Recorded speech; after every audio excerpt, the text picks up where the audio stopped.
Hi guys, this is Annabelle. What if I showed you how I made some of the sounds contained inside my brand new sample pack released with Loopmasters?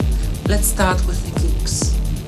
So here's what I did to create a monstrous rumbling kick like the baptism.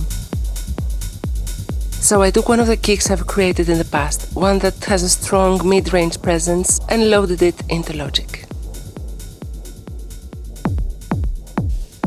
Since I didn't want to work on the actual kick in order to keep the original sample unchanged, I duplicated the channel. Then I defined its own presence zone, which is around, let's say 200 to 300, maybe a bit lower. Then, in order to make a sub-tail or a sub-ghost, I used the standard parametric EQ and filtered out all the frequencies that were not needed.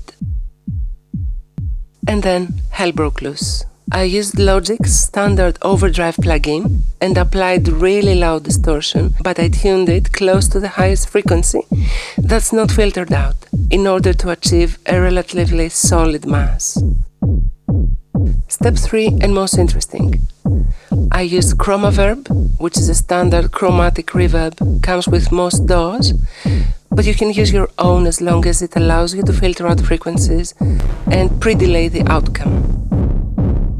Then I decreased the size and the density in order to have the reverb create this loose, rumbling low end, and then I adjusted the pre-delay to occur after the kick hit and the decay time according to my track's tempo.